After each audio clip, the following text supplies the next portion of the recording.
This is not a recruitment podcast.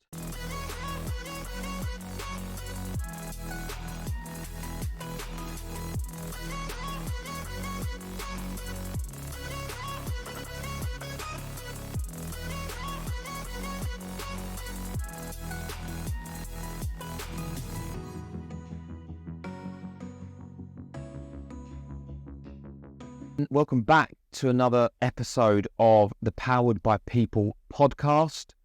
I am joined by the one and only William J. Brewer.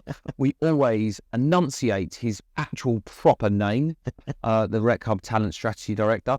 And we are joined by Steve Collopy, Recruitment Business Lead and Talent Channels here at GetYourGuide. And we are not in a pub.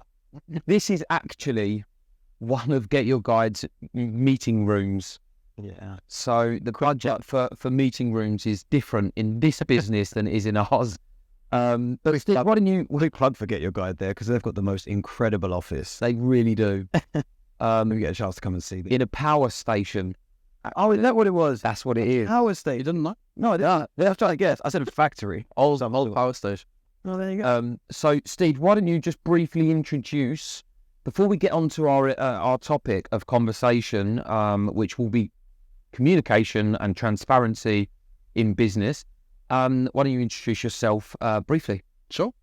Yeah, so Steve Collopy, recruitment in total for about 13 and a half years.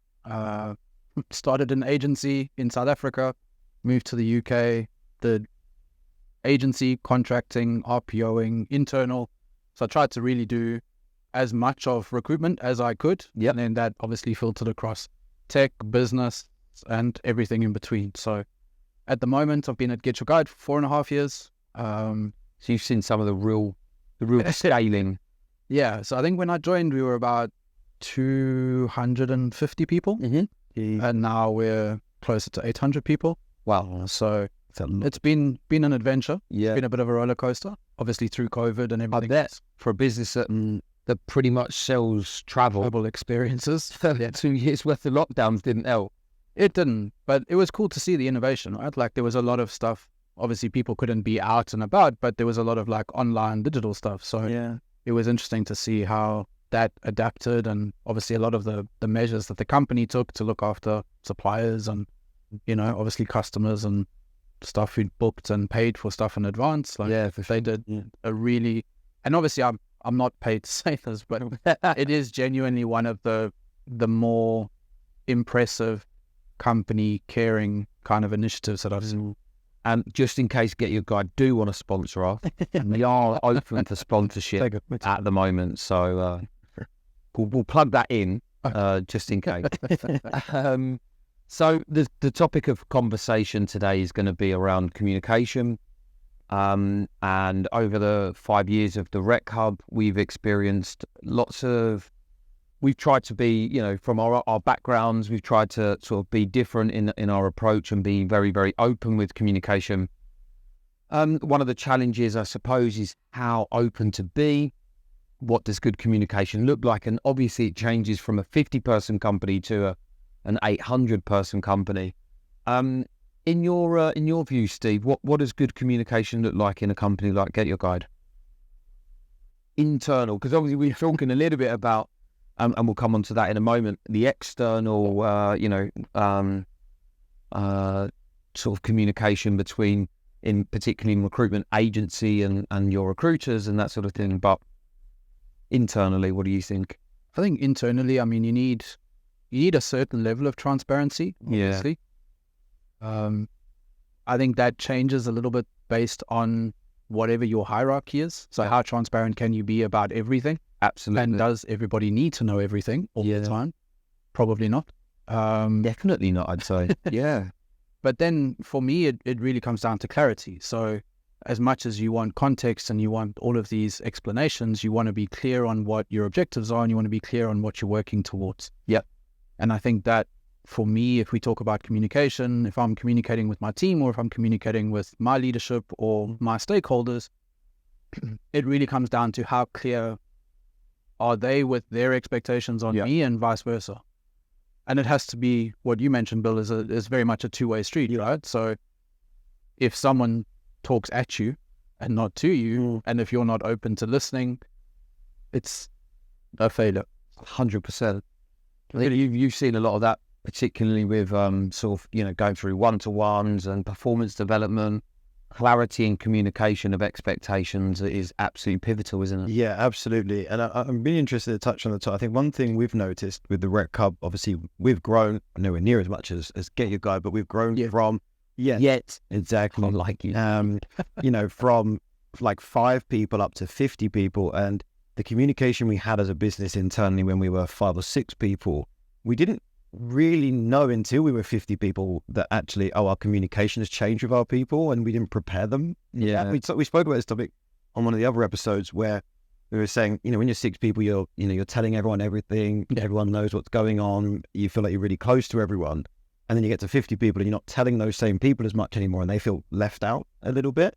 And your communication has to change as a business grows. And I'm interested to ask, you've gone from 200 people to 800 people. Have you noticed those kind of changes in how communication sieves down from the top?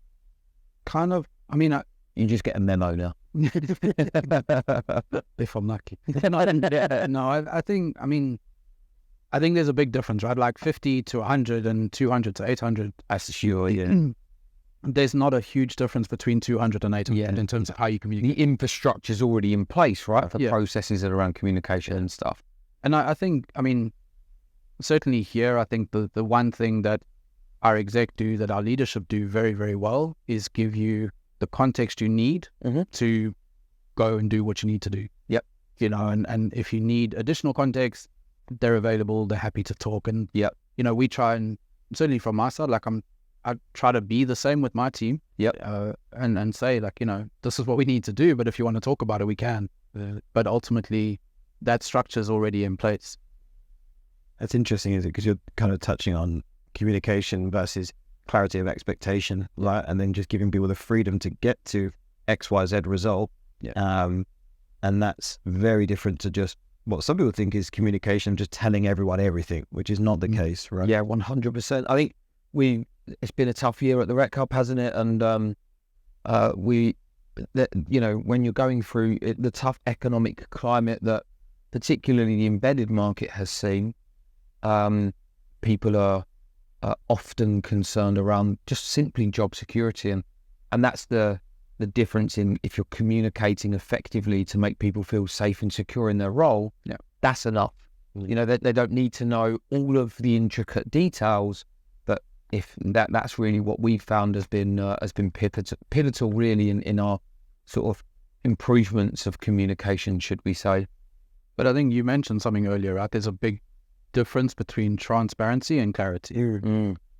So transparency for me to do my job is very different to clarity that I need to do my job. Yeah. The transparency, and it invites that psychological safety. It invites the openness to question, the openness to have conversation around sometimes difficult topics, whereas clarity is very much, this is what needs to happen with these milestones or outcomes in order for us to deem this a success. Yeah. I actually read in an article once that clarity of job expectation is up there with some of the most important factors of having a successful employment. Which I think a lot of people just get wrong. We have done, been at fault for that in the past also, I think, because it creates a level of uncertainty. And if you don't know that you're doing a good job, or what you're going to be measured on, or any of those things, if your communication has not been clear enough, then people can feel uncertain, can feel anxious and not safe. So I think it's incredibly important that we ensure that those things are sort of laid out correctly, right? Yeah, absolutely. But I think the mistake that you see people make there is that changes. Yeah, for sure. Clarity on what my job is changes as my job changes, as the company changes. Yeah, which comes back to that point about communication, right? To continuing to update people on what the company changes are, what we're like now, what's expected across the business. Again, comes into communication and making sure to get your guide. I mean, we're talking, obviously, we're at Get Your Guide, but do you guys have in place still all hands and things like that, but like company presentations to the entire business, or is it, sectioned down into team? So it's done a couple of different ways. Like yesterday, actually, we had a global all hands meeting. Yep. Which is great because we hear from a lot of different parts of the business who give us all updates. We obviously have, how often is that? Monthly. Oh, okay, cool. We have a Friday update every week. And that's really fun because then you have like different teams who present. So what's happening in product, like what's happening in people. So it changes every week. And then you'll have slightly smaller verticals. So you'll have like a marketing all hands and a tech all hands, and a care all hands. So that then obviously they dive a little bit deeper into. And can anyone join them?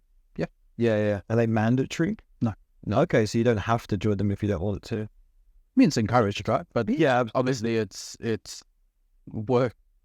Not to say work comes first, but we're a very autonomous culture. So it's have you prioritized your week, your calendar, your responsibilities to allow you that time to do that? Yeah, I think that's really good for big. And I've seen a lot of companies do the all hands, but not many do the siloed, the vertical all hands as well. Because sometimes particularly as a recruiter, if you're doing a lot of recruitment for the marketing team or the finance team, and you can then jump into those sort of vertical all hands to get a much better understanding of what's going on in those teams and those organizations, so that you can sell it better and go out and find better people, right? Yeah, absolutely. And it kind of helps it link into another point I was going to touch on is communication and interview process. Communication and transparency and interview process.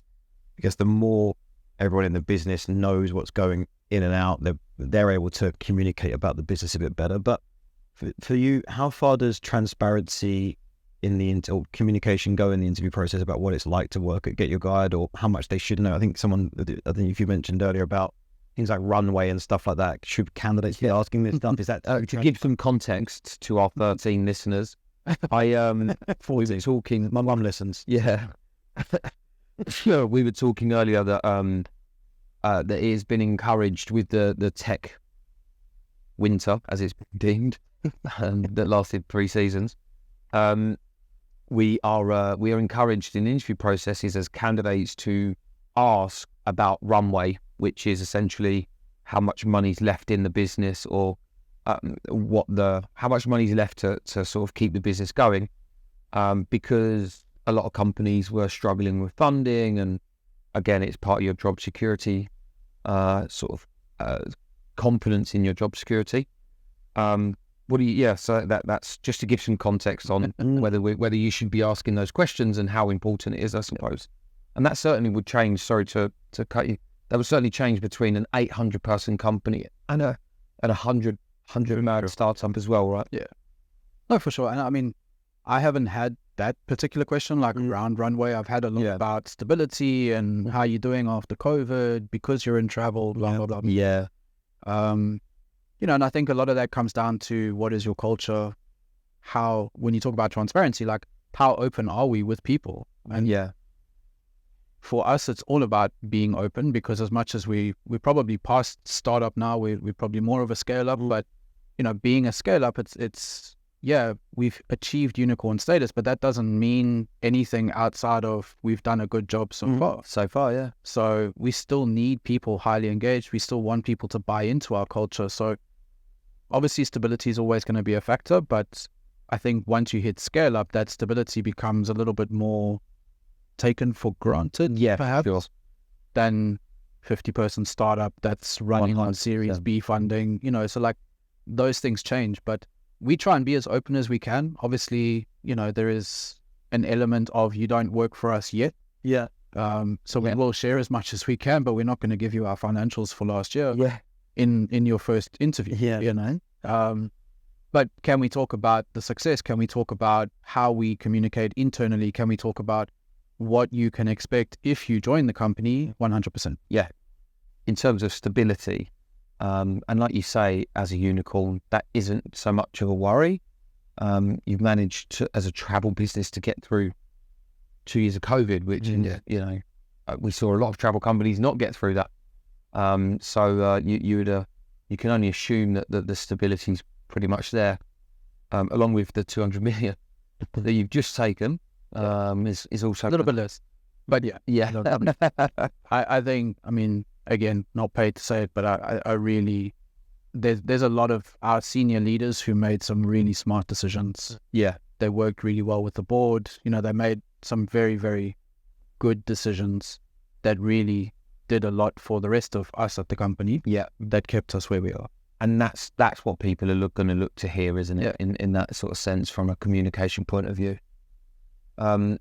Interview process aside, we talked a little bit about agency communication. You know, businesses using agencies, and it's always been a challenge. We've always, all of our partners and clients that we've worked with, we've always said, you know, the best relationships that we've had have come from as much transparency and collaboration and communication as possible. What's in your experience? What's been a good agency in terms of that sort of level of communication? What do you look for?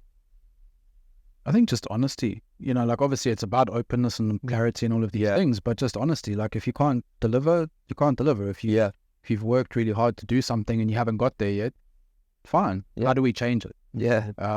But it's understanding that it's two-way street, and it's understanding that you're in it together. So that relationship with an agency, with an RPO like yourselves, like it's never about you haven't delivered.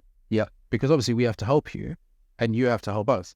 So that back and forth, the more open we are, the more collaborative we are. If we share our tools, if we share our resources to a point, it's bound to be more successful. The goal is the higher. You know, it's not, well, you've got to do it, or I've got to do this, and you've got to do that. It's about how can we together achieve the outcome that we're looking for. Yeah, I think that's, I mean, we changed our phrasing quite early. We used to call them projects that we worked on, and we changed that to partnerships quite early for that exact reason. You know, in our communication, we want to be working as partners with our clients to have a shared goal and a shared mission. And I think the more that is shared in the success and the failures, the more success we certainly see. Right? Oh, for sure, yeah.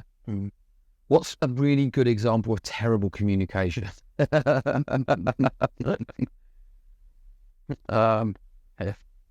In a work context? Name agents and name recruiters. I'm joking. This guy's called the Red Cup. There's a guy called Edit that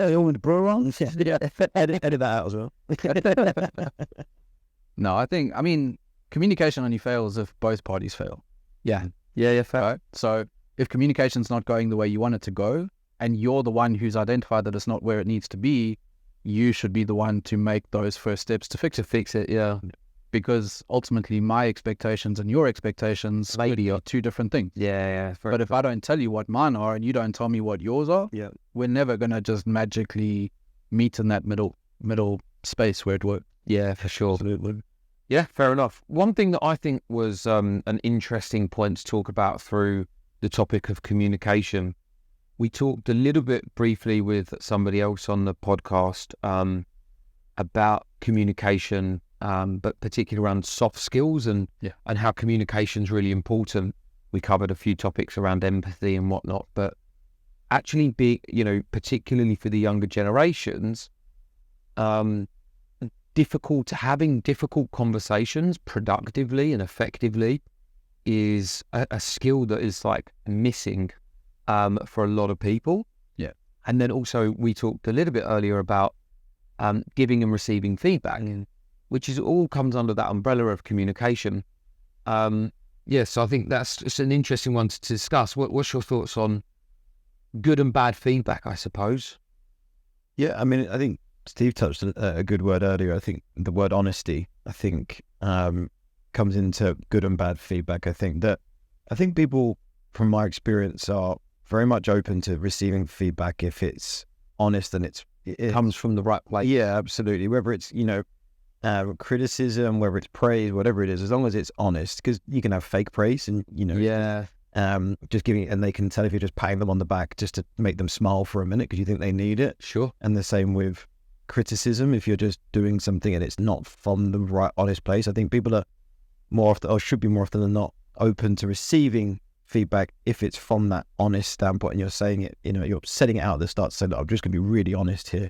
this is my observation, and if it's wrong, I'd love to hear your thoughts on it, but this is my honest observation on what you just did with X and Y task, or what you just did with X and Y goal in the project. So that's kind of my thoughts with it. And actionable, right? Yeah. Like criticism, what's the difference between feedback and criticism?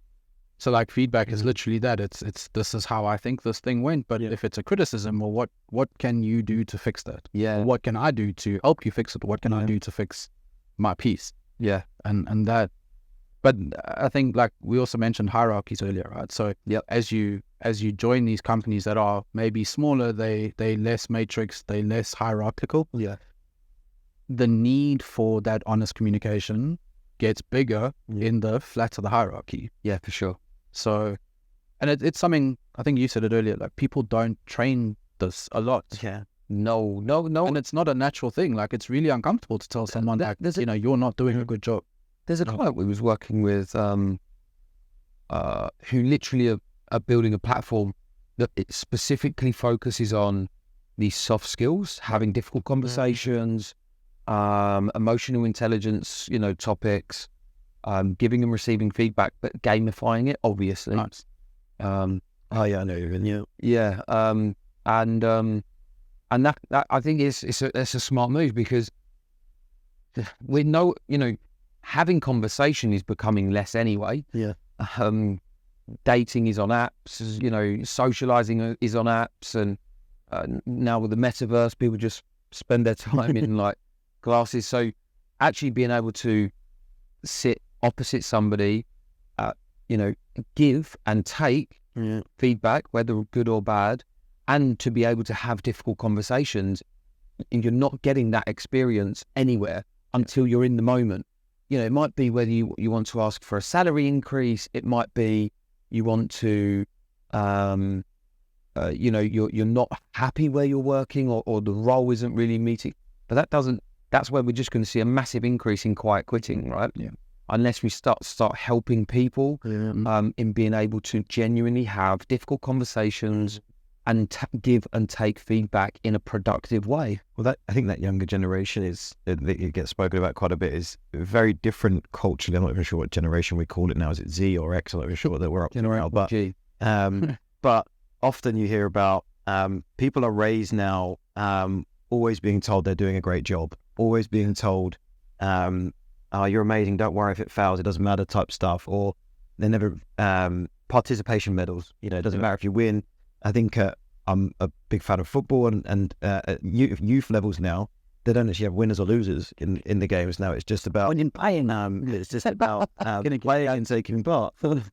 So they're not actually growing up with any criticism or feedback a lot of the time. So now coming into business and work, and then getting told you're doing a terrible job. Yeah, this needs to change or that needs to change. It's a shock to the system. It's very difficult. Yeah, so I think more, because often that's their core skill then of psychological safety again, though. Right? Yeah. Like, it's fine to fail. Absolutely. Yeah. Like you're never gonna get it perfect first time every time. Yep. Yeah. Like maybe you do every now and again, and that's great. That will be a fluke. Yeah. But then like understanding like, okay, I can do my best and make my best effort, but if this doesn't work out, I'm okay. Yeah. And I can ask for help. Yeah. Or I can find help, or I can research it. And that really, like that piece of communication is like, I see that a lot, where it's like, this hasn't worked, now what do I do? And it's hands up, tools down. Like, well, what have you tried? Oh, well, nothing. Yeah. Why? Like, Yeah, absolutely. think about it, talk about it, like go and ask other people their opinion. It's not just me or somebody who you report to that can fix this problem with you. Yeah. Like, take that initiative, be proactive, and have conversations, communicate with people to solve these problems together. Yeah. Because you'll do it better with more people.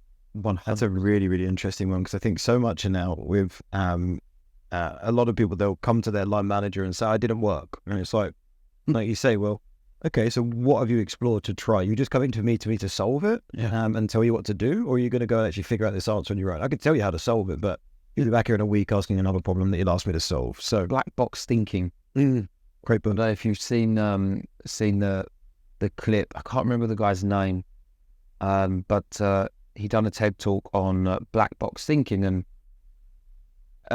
essentially it's how when things go wrong, it he referred to sort of different industries, the medical industry not necessarily being very good at taking criticism and understanding when things go wrong, because you've got these really expensive consultants who they clearly didn't get it wrong. It wasn't their fault. However, in the aero industry, if a plane crashes, well, let's get the black box. Let's get everyone who can potentially have understood what's happened around a room. There's no blame. It is what's gone wrong and how do we ensure that this never, ever happens again. Yeah. And I know a few businesses where, on a much smaller scale than a plane crashing. Thankfully. Yeah, thankfully. But when things aren't going your way or things have gone wrong, you are the one that was accountable for that delivery or that result or that KPI. So it's up to you to go, I want a black box session, get everyone around a room. This has happened. How can we fix it? Yeah. So it removes that sort of that fear of blame culture, but in favour of identifying a better way forward rather than just simply go, their fault, hey-ho, and walking on, So it's a really good TED Talk, actually, so check it out. One of the things you mentioned there as well, though, was accountability. Okay, yeah. So, like you're saying, like if all you've ever been told is how amazing you are, and you don't take accountability, that's in itself a big challenge. It's a big challenge, yeah. So, like taking accountability, if you say you're going to do it, do it. If you say you're going to deliver. And if you can't deliver, that's fine, but talk about it. Yeah. Communicate to someone, give someone a heads up. Yeah. Extend the deadline, right? Like, yeah. Hopefully for most people, it's not life or death situation. So if I can't deliver this on Friday, but I can get it to you by Tuesday, end of day, is that okay? Is anyone going to die? Good. Most of the time, that's okay. Yeah. But people are afraid to ask that question because we have to be perfect and we have to get it right all the time, every time. The only person that is right all the time is my wife. So, thanks for covering. There's some good conversation there around some interesting topics I think are going to be more and more important, particularly as the world of work changes, hybrid, remote. The communication is going to become even more important in business. So thanks for that, Steve. We're as a closing tradition, we typically have our last guest write a question for our next guest. Right.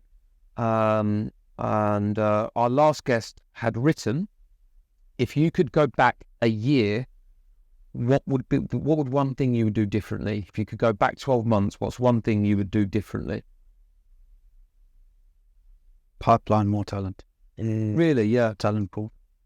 When you're sort of basically not necessarily down tools, but when you're at, you're not at capacity, simply start pipelining for future reference. 100%. it's a really good point. Because I think it's one of those things, right? And recruitment is, a lot of it is right job, right person, right time, but a lot of it is also relationship building and maintaining that communication. So, whether that's through a CRM function or whether that's through, regular messaging, whatever it is. Employer branding, or how do we get people aware of who we are and how do we get them engaged so that when we do have that job at the right time for the right person, that you're already engaged with us. Yeah.